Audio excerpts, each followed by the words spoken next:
As a training professional, your job is to effectively manage the business of learning. You probably tune in to this podcast to gain insights on L&D trends being used by some of the most innovative thought leaders in our market. But did you know that training industry also provides data-driven analysis and best practices through our premium research reports? Our entire catalog, including reports on deconstructing 70-20-10, learner preferences, the modern learner experience, and AI's impact on L&D, just to name a few, can be found at trainingindustry.com/shop-research. New insights create new ways for L&D to do business. Let Training Industry Research Reports take your training initiatives to new heights. Go to trainingindustry.com/shop-research to view the entire catalog.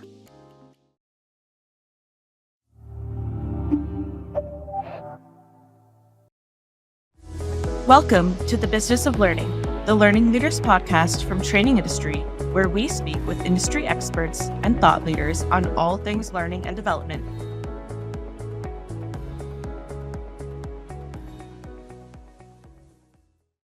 Hi, and welcome back to the Business of Learning. I'm Michelle Eggleston-Schwartz, Editor-in-Chief here at Training Industry. And I'm Sarah Gallo, a Senior Editor. Frontline employees play a critical role in daily operations and customer experience, but their learning environments often look different from those of desk-based workers. From limited time and access to technology, high turnover, and rapidly changing job demands, designing frontline training that is practical and easy to apply back on the job can be a challenge. So to learn more about what this effective frontline training really looks like, we're joined today by JD Dillon.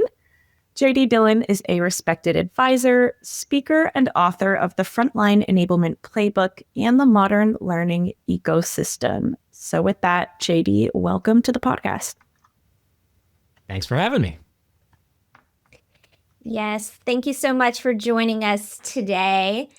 To kind of get us started with the conversation, when we talk about frontline workers, who are we typically referring to, and how are their learning needs unique? I'd actually like to flip the question to anyone listening right now. Assuming you're not in a car. If you're driving a car right now, don't do what I'm about to say. Pull over first. If you're safe, close your eyes and think of a frontline worker. And who do you see? And what I find to be the case is that people often think about the stereotypical young person who's just starting first job, right? In high school, maybe in college, working in the local grocery store, bagging groceries, or working in a restaurant. When in reality, we're talking about 80% of the global workforce. People who work directly with your company's products and services and customers every day as the core responsibility of what they do. Oftentimes they're hourly, they clock in and clock out for their shifts. Most people have to be physically on site to do these types of jobs. They don't have hybrid or remote work options. And they work in almost every industry. So retail associates, healthcare workers, delivery drivers, the front desk clerk at the hotel. The people who not only drive results for our organizations, but also move community forward in our everyday lives. And that's why I'm always especially excited to talk about the frontline workforce and why I think we have a significant opportunity to support the frontline. They're part of all of our lives. Right? You don't have to actually be in a role supporting a specific frontline audience to advocate for the frontline workforce because they're part of everyone's everyday life. So we all have an opportunity, but to take advantage of that opportunity and to help people do their best every day, we have to acknowledge a couple of key factors. One, the frontline workforce is not one thing. It's a lot of different people in different types of environments doing different types of jobs. But across those jobs, there's a set of shared concepts or shared attributes that bring the conversation together and allow us to talk across industries and share ideas and proven practices even outside of certain types of work. So in a large part, frontline work is very structured. They're operationally focused, again, focused on your products and customers every day, working in shifts, often micromanaged, with very limited autonomy. Frontline employees can't just make decisions about what they're going to do with their day. They can't just stand up and say, you know what I'm going to do? I'm going to go take some additional training. That's not a thing people can do. They often have to ask permission to take a break, or even to use the restroom as part of their job. Most of these folks are mobile. They don't work from behind a desk. They have varying access to technology. So their relationship to both hardware and software is meaningfully different than people who work in a corporate environment. They work physically and emotionally demanding jobs with high risk and high compliance requirements. And then finally, everyone brings something different to the table in the conversation, which again is unique in the fact that in an onboarding session right now, there's a 17-year-old whose first job has no idea what work is, yet alone what this company does and how to work with these customers. And they're sitting right next to somebody who's worked in that industry for 30 years and maybe even worked for this company multiple times before. And if you're in learning and development, you're an enablement professional, it's your job to figure out, well, how do we elevate the capability of each of these individuals, provide them with the support they need to be successful, and show them what opportunity looks like within this organization. So I think that sort of begins with really understanding the audience, what their day-to-day experience is like, and how we can support that day-to-day experience, because it's meaningfully different than the experience that you or I have in our jobs. Definitely. I love what you mentioned about how frontline workers really just impact all of our daily lives. It's something a lot of people don't realize. And it's also interesting, it's such this broad spectrum of roles here, right? There's so many different frontline roles and they may all look slightly different. You've touched a little bit on some challenges, but I'd love if you could dive deeper into kind of common challenges that frontline workers face and how training can help support them. I'm curious to hear your thoughts. If you had to guess, if we did a survey, because I did, of frontline employees, and you ask them, what is the biggest challenge you face day to day in your job? What do you think the answer would be? That's a great question. I'd say maybe you mentioned lack of autonomy. I feel like that could be a common challenge, or that lack of technology, access to technology. I'd also say maybe time. Like you said, to dedicate to learning something, like it's very almost systematic what they need to do. So those are all factors. There are three other things that rank higher on the list when you ask employees just what makes your job difficult or more difficult than it has to be. Pay is on that list in terms of their ability to take care of themselves and their family. The quality of their manager and the support they get from the manager is high on that list as well. The number one challenge facing frontline workers today is customer incivility. It's how they're treated, which is why I keep coming back to that idea that we all have a role to play in the story. It just keeps getting worse. Frontline work has always been a challenging environment. You've always had to deal with people who quote unquote ask for the manager a lot. It's just a lot harder now than it even was when I worked in frontline operational roles.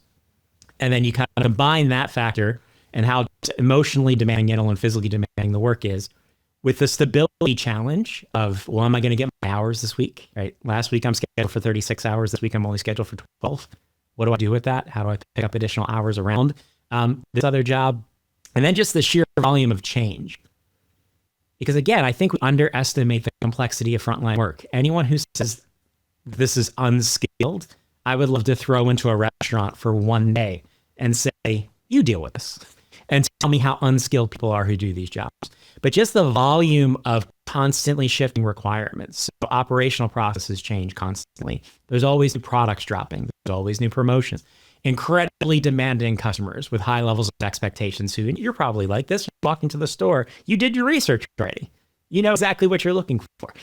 So the different level of customer experience alongside all of that kind of operational instability that exists. And you already mentioned, how do we fit that constant change alongside the fact that people just don't have time? Because the number one lever that a lot of frontline operations have to control costs is their labor budget.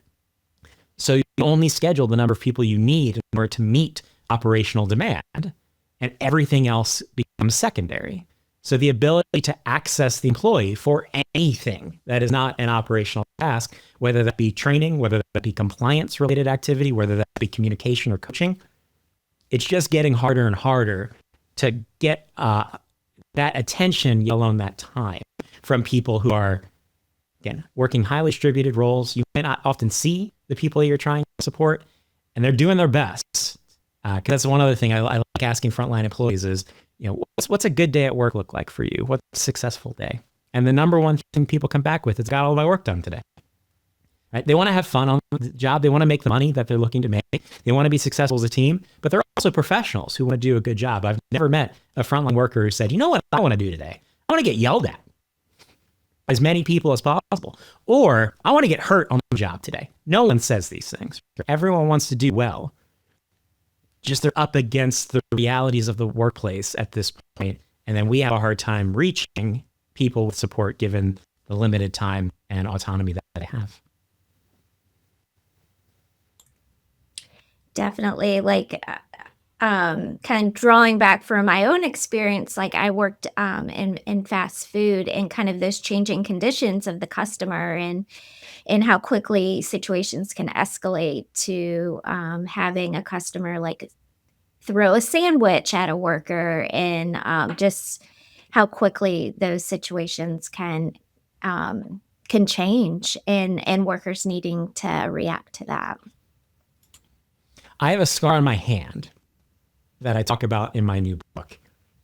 That writing this book has been an interesting reflection on both my own experience as a frontline employee and manager in different environments, and then the opportunity to talk to more than 100 people who are doing different jobs in this space, and kind of reflect on our shared experience as well as the unique challenges people around the world have both in these jobs and then enabling people in these jobs. But I reflected at one point while I was writing, I was like, I do have a scar on my hand from my frontline experience. And it's not because I got into a fist fight. It's because I got yelled at for 25 minutes by a customer who had no idea what they're talking about. I was definitely not wrong, but I was management. So it was my job to kind of take that abuse and then make sure everyone was okay. And then when that conversation was over, I walked away, went to the office and punched a metal door and ripped my hand open. I was 22 years old.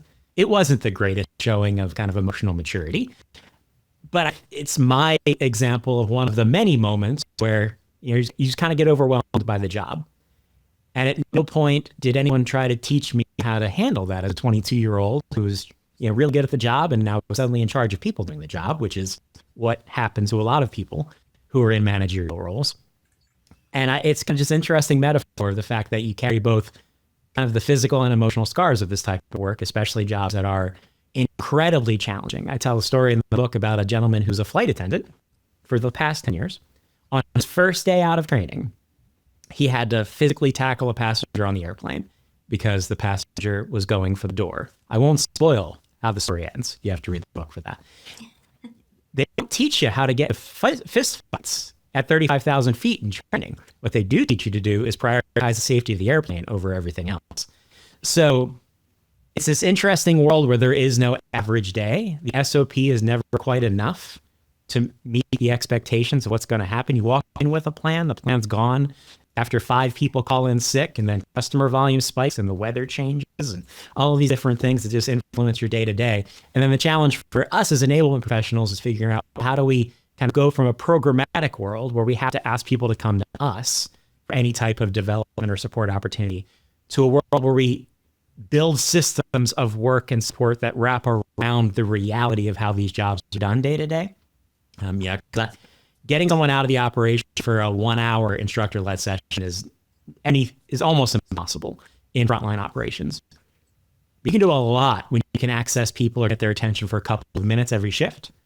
And it's that more of a kind of targeted approach that I found to be successful because it fits into the existence of these folks in their everyday shift as opposed to trying to get people to bend to me because I'm not going to be the priority, right? I've got jobs to do and customers to serve. I've got to come to them. Definitely. Yeah, that kind of leads into my next question of what learning modalities tend to work best for frontline workers. Kind of what are your thoughts there? Well, hands-on training is the non-negotiable. You don't learn how to weld on the internet, right? You don't learn how to use a deli slicer in e-learning. Hands-on job training is by far the most heavily used practice, and it should be.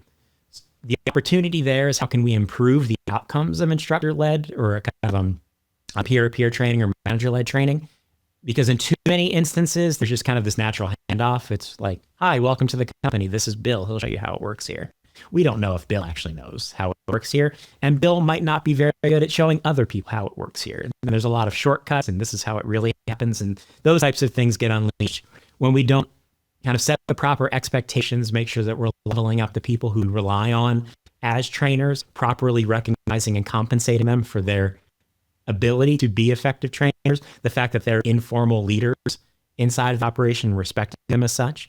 And one of the tactics we talk about in the book is making sure that it's not just the trainer who has a guideline for what they're supposed to do. The trainee also has a guideline of what's supposed to happen here, so they can hold the manager and their trainer accountable and say, well, did it cover all of the things I'm supposed to know before I go out and try to do this job on my own? So really taking a hard look at what are the hands-on training practices and how can we use different tools to support and augment it. One of those tools could be better on-demand support, because you walk into a new job, especially if you're newer to the workplace. Standard operating procedures and compliance is usually not the first thing on your mind, right? You're thinking, am I going to like the people here? Is this manager going to be a jerk? What shoes do I have to wear? When do we get paid again? There's so many other things going on, in addition to the fact that, like in my first job, I was just scared. I'd never worked with people before, counted money, made food, any of the different things I had to do as a movie theater employee. So how do we make sure there's scaffolding and support, a way for someone to get answers without having to ask the person next to them who may not know or may provide very inconsistent information, or wait for the manager to be available when managers, about 50% of frontline managers are burned out on a daily basis. So ask your manager can't be the answer for everything. So that's where I see tools like digital assistants and mobile knowledge bases, and just the ability to kind of take some of the edge off of, or kind of sand the edges off of these points of friction. So that I have a very basic question about when is payday, or what the uniform policy is, or what day off requests look like. I should have to go to the manager for that. I definitely shouldn't have to ask Reddit for that. There's an awkward amount of conversation on Reddit. Employees from companies are asking other employees from that company how things work. And you have to sit there and wonder, Reddit? Like, why have we not taken care of this internally? And how do we know this is the correct information, that we're not sharing things we should be sharing outside of school? And the other factor I think is important when we think about training frontline workers is it's important to move beyond this idea of kind of concepts or subjects or competencies or skills and focus more on tasks. I don't need you to become an exceptional customer service professional in your first week, because you're not going to. I do need you to be able to execute certain key customer service practices, processes, or tactics, because that's part of your job. A job is a combination of different tasks that I need you to complete. So our learning and support model should be wrapped around those tasks. And over the course of helping people and enabling people to complete those tasks, they're going to build competencies and skills that will be naturally transferable, both in this job and into the future. And I think we get in trouble when we focus on vague concepts, like safety is a vague concept. How to specifically do the things that you're doing on the job safely is much more tactical. I can show you exactly how to do it, document it, make sure you know how to raise your hand, ask questions about it. I measure it. Everything becomes much more tangible and concrete when you focus on the task side of enabling people versus competencies or skills, which become inherently fluffy and inconsistent in execution.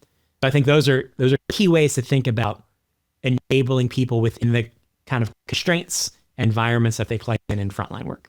The Certified Professional in Training Management Credential, or CPTM, is designed to convey the essential competencies you need to manage a training organization.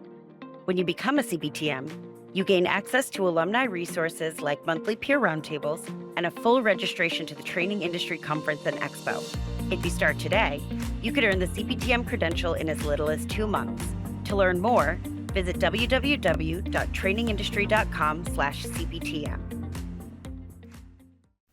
Definitely kind of leads into my next question. I wanted to talk a little bit about on-the-job application, since we know that making training job applicable can really be a challenge, really for all training, but I can imagine especially in frontline environments. Do you have any insights on how L&D professionals can make sure that their training is actually applicable in the flow of work? That task orientation I just mentioned, and then get straight to the point.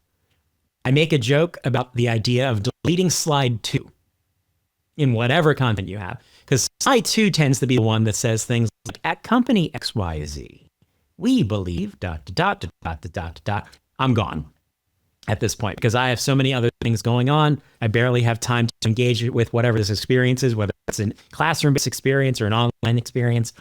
And I'm just used to digital content that gets to the point. So it's not that we should take full inspiration, try to make everything YouTube and TikTok. But what does YouTube and TikTok do really well? And creators do really well there. They just get to the point because they know they need to hook you quickly or you're going to click the next thing and move on. And I have stood physically behind frontline workers who are completing required e-learning and staring at their phone the whole time and just waiting for the audio to stop on the computer, and then they click next and keep going. That's just reality, and we need to build for it. So we need to demonstrate in any activity or any resource the immediate applicability, why this is relevant, why it's going to help you do something that you care about on the job. And I'll end with this. That should not be something about company goals. Frontline workers are not here to help the business achieve its KPIs. They don't celebrate in that success. That's not their purpose. They are here to do good work. They're here to be successful as a team, to work with one another, and to be proud of what they do. Lean in the direction of things that are going to clearly help me have a better experience on the job versus trying to frame that in some type of kind of general corporate mission, vision, success story that's fully disconnected from the experience I have every day. Because frontline employees don't really work for your company. They don't see the broader company. They wear the logo on their chest, but they work for their manager because that's the person who hired them, trains them, coaches them, pays them, schedules them, and knows their name. And they don't work for the success of the business. They work for the success of the team. And in my experience as both an operations professional and L&D professional, the most successful frontline teams I've ever seen are so tightly connected and working in service of one another. That's why people go the extra distance. That's why they come in early. That's why they stay late. It's because they're trying to help one another out, or because the manager has their back and they're willing to do what the manager needs them to do. And the manager is the person that's held responsible for numbers and gets a phone call if you miss. Right? So if you build a connected team that's capable and confident in what they do, and they act in service of one another and that unit that they're working with, that enables you to drive the business results that aren't necessarily the key motivators in their day-to-day experience. That's such a good point, because there is so much camaraderie and teamwork that goes into frontline work, because you are working in the best interest of the team and helping each other out. The manager who's scheduling you, like, you are very much focused on the unit that you are, and you are disconnected from corporate and what's going on there, but you're essentially the face of the company, like representing the company there. So that's a really good point. I would like to touch on the role of frontline managers and supervisors, specifically with how they can reinforce and sustain learning for their employees, because after all, they are very busy and stressed out. And what is their role there? We can't add to the manager's plate unless we take something off. They just don't have additional time and capacity. And I always make the comment that when I was a frontline manager, because the first half of my career was spent in operational management roles. I managed movie theaters and theme parks. And I usually spent at least the first 50 hours of my week getting the job done, just doing the things that were required to meet my goals, satisfy customers, whatever was asked of me in that particular day or week. After hour 50, when I got to focus on the team, right, and have additional conversations about development and those types of ideas. And we just can't expect managers to be able to fit more when they're being asked to do so much and they have so many competing priorities coming from different players, and they're measured on not even a daily basis, an hourly basis in a lot of cases. And I always say frontline managers will prioritize and do what's necessary to not get a phone call. And it's usually not, did you coach that employee? That's not what they get a phone call from corporate for. They get phone calls for other reasons. So that's what they'll naturally prioritize. So one, in order to integrate managers who are the most important part of frontline enablement, because they are the link between corporate strategy and frontline execution. They're the single point of failure for the entire story, but they're overwhelmed and overburdened and undersupported. So what can we do to improve the way that we support them, and how can we help them simplify the job and do their jobs easier, or make the job easier, do their jobs more effectively? And it can come down to simple things. One of my favorite tactics to talk about with managers is just connecting managers with other managers, because people tend to learn really well from people who understand and have been there before. And it's not about structured leadership development. It's just about fostering connection and cohort amongst people who are trying to solve problems and often trying to do it on an island. Right? You may be the only manager in your location. The next location may be in a different state. How do you know who to go to? And you usually can't go up the chain to ask questions because you can't necessarily admit to your boss that you don't know how to do your job. There's politics involved with that conversation. But if you can be connected to other people like you or people who are maybe more experienced, I talk a lot about the managers that I worked with over the years in the book. That's where I learned how to become an effective manager, was from people like me who just had more experience and more perspective than I did. And all of that was absorbed over time. And I became a hybrid of these different people that I worked with over the years. So as L&D and enablement professionals, we can connect managers with others who can help them make the job simpler, also provide tools and support resources and the types of things that are going to help someone do the job more effectively day to day, demonstrate that we're there to help. We're not just there to ask, we're not just there to add. And then on top of that, start to come in with solutions to say, hey, I can help your team too. And be viewed not as the training department who always has boxes to check. The enablement team who's here to help them be successful, help their frontline be successful, and overall help drive the results they're accountable for. So I think it's a combination of help the manager do their job effectively, build that relationship and trust with frontline managers who are critical to making any of this work. If we don't have the frontline managers bought in, we don't have anybody, because they control everything about the frontline employee experience, including access and time. So we need them to be able to do anything. And that includes checkbox compliance training, which is still a part of the story. Has to happen. But we need the managers on side to do that. So we have to prioritize the managers first.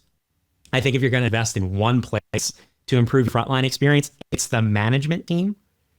And then go from there after we build those relationships and establish that trust. Definitely sort of equipping frontline managers is so huge. And I love the point you made about the importance of connections and those relationships and making sure they have those as well. I can imagine a common challenge frontline managers also face is turnover on their teams and kind of navigating that. How should that reality influence the design of onboarding and ongoing development programs? I once met a frontline manager with 700% turnover. That's a lot. That's a challenging environment. They're doing their best to just put hands in place, let alone have capable, confident, experienced people that they can rely on. And that immediately burns the manager, who has to close those gaps because they just don't have the staff, can't retain the staff for various reasons. What's interesting and different again about the frontline workforce when you think about things like turnover is in a corporate job, it often takes weeks to months to find and get an opportunity. And if you've gone through processes and interviews and projects and all the silly things that people get put through the rounds for to get a corporate job, you're going to hang on for a bit. It's unlikely you're going to walk away. You're going to spend 6 months to a year at least before we start to kick off another process and try to find another opportunity. Frontline employees have options in a lot of cases, especially in the cases of skilled trades workers or areas where there are labor shortages. The broader conversation around staffing shortages doesn't exist anymore. It's more about how labor hours are being managed. But there are environments like nursing, air traffic controllers, long-haul truckers that don't have the people that they need or have people with the skills required to do those types of jobs. But there's a reality in frontline work because of those options that exist and because there's another employer across the street who might pay slightly higher. People leave in the middle of their first day. The word quit is a true challenge when it comes to frontline work. So it's not just retaining people for 30, 60, 90 days. It's retaining people for the first day, to get them to come back the second day, and to have them hold on. And there's a lot that goes into it. There's factors like livelihood, which is foundational to work. Do I have a living wage and benefits that'll help me support myself and my family? There's a lot of different factors that go into turnover and retention. But when I visit frontline teams and I talk to people who are doing the jobs, especially when there's competition nearby and people have those choices, I like to ask people, why do you stay here? Like, I know the guy across the street pays more. Why are you still here? Rarely do they talk about the job itself. They immediately jump to the people side of things. They immediately say, the manager here is good. Like, my previous company wasn't a very good manager. This manager takes care of me. Or I really like the people here. I got this job to work with my friends. I've built relationships. I'm not willing to sacrifice that for 25 or 50 cents more an hour down the street.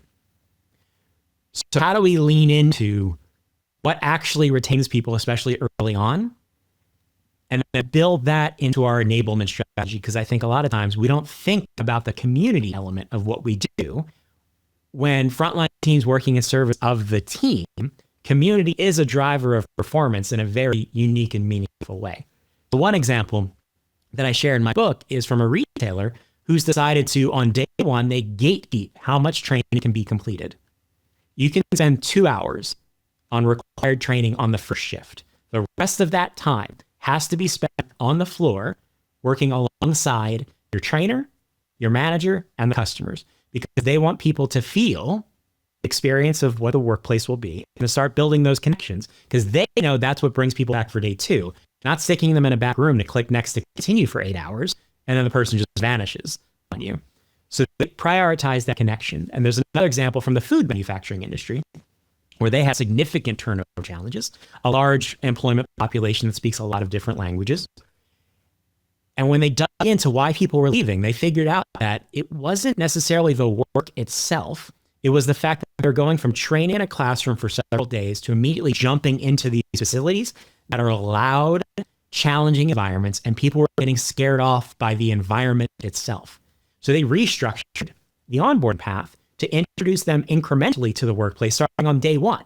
So take a facility tour on day one, spend some time doing training on day two, some time inside the facility, and to get used to that environment and start to make those connections that are going to keep bringing people back. So it comes down to restructuring the way we look at development, especially early on, to consider these other factors that influence people's decision to stay or leave.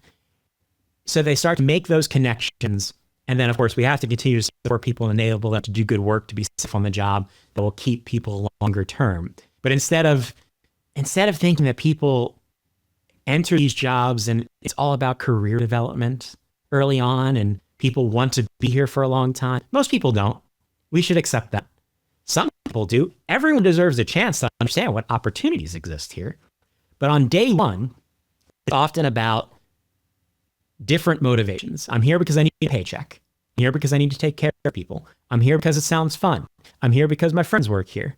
And lean in to those realities and start to build up opportunity and support over time.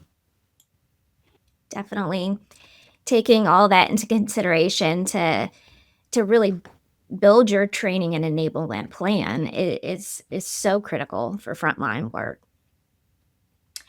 So as we're kind of looking ahead, how is training for frontline workers evolving from your perspective? And what should L&D leaders be doing now to prepare? The most important thing you can do to prepare to better enable frontline team members is get closer to the work. Just understand how the job is done, how the job is evolving, and be part of that conversation and not just kind of a reactionary part when there's a project or initiative or technology rollout and we come alongside it and provide resources that may or may not actually fit the particular need. So I always talk about getting in and doing the work, or if you can't do the job yourself, getting closer to the people who are involving frontline team members in our processes. We shouldn't be designing solutions without the people who do the job every day, who can tell us if this will or will not actually be helpful.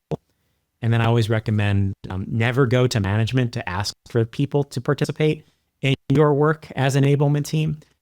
Go to the frontline directly, build relationships, and ask people who you rely on here.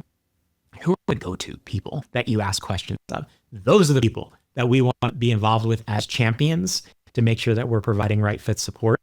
And those champions tend to be a bit of a pain to the corporate players because they're the people who care a lot and they push and they have opinions and they want things to improve. And I want to be champions alongside those folks, even if sometimes they cause a bit of a challenge for the management team, which is great. In terms of tactical improvements and technology improvements, I think the last couple of years has really opened a bunch of doors when it comes to how we can use different tools to enable frontline work. Devices have become much more ubiquitous on the front line, and the conversation around using personal devices has opened up considerably in the last couple of years. So in 2019, I had a lot harder time finding screens in frontline operations than I do in 2026. Business processes have changed, mobile ordering, curbside pickup. Just people have become more comfortable with the idea of people using phones on the job, and they're less distracted by the notion of, like, customers will think they're not paying attention. Well, if they're not paying attention, they'll think they're not paying attention. Everyone else is holding a mobile device in this place. Why would employees not use it effectively? So the hardware side of the conversation has shifted meaningfully, which again is one of those things we have to think about meaningfully with frontline workers. Corporate team members don't really have a lot of hardware conversations because the answer is desktop, laptop, computer, mobile phone. In a frontline environment, it might be a wrist-mounted mobile screen. It might be the back of the deli scale, which has a big touchscreen device on it. It might be a personal smartphone. So thinking about kind of the choose your own device reality of frontline workplaces, how can we activate as many screens as we can to reach people with support? And then I believe there's a lot of meaningful AI use cases that are helping people do jobs more effectively and develop in their roles now, as opposed to, I think, a lot of the AI conversation in the workplace is still very to be determined. Like, where is there actual meaningful uses that will increase productivity and efficiency, actually increase or improve the employee experience? On the front line, that's happening now. Simple examples include language translation. Language translation's a meaningful hurdle in frontline spaces that's historically taken a lot of time and a lot of expense to handle. And even then, most companies default to the most popular languages spoken in the workplace, not knowing who they're leaving behind. Then you have frontline employees who struggle to understand, yet alone apply information. That wall is falling fast to the point where now, if it's informal information, AI can handle it in a vast array of languages. If it's compliance information, something that requires rigor, you still need a person to follow up behind the technology in that case. But I use AI-based translations with almost perfect quality in a wide variety of languages in my work now, and it's just getting better.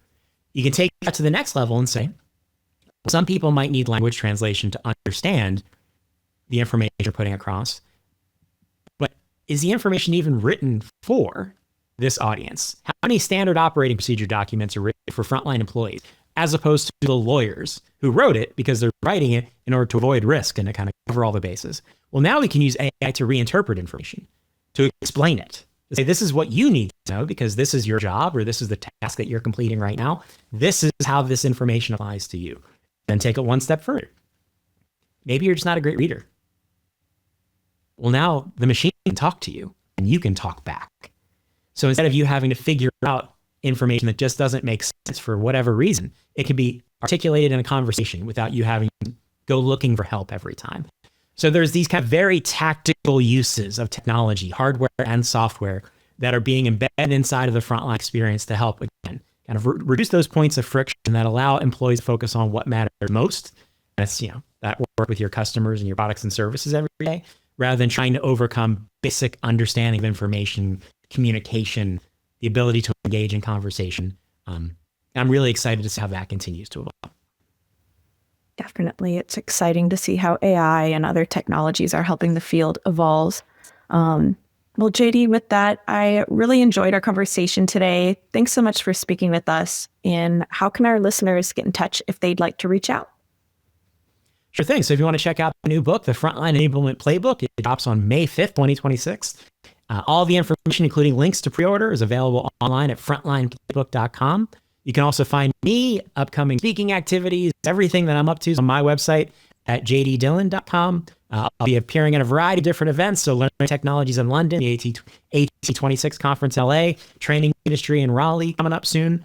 Telling frontline stories all along the way. So, and I'm also starting to kickstart a new initiative. It's called Every Shift Counts, with the goal of elevating the frontline conversation within the professional space. So if you support frontline team members, or as we started at this conversation with the idea of just interest in advocating for the frontline workforce, and you have a story to share, interesting ideas, or things you're doing in your organization, feel free to reach out. Happy to chat and happy to kind of elevate the story along with you. So reach out anytime, connect on LinkedIn. And again, thank you for your time, your attention, and everything that you do to enable your frontline teams. For more resources on topics like this one, Check out the episode description or visit the show notes on our website at trainingindustry.com/podcast. And don't forget to rate and review us wherever you tune into the business of learning. Until next time.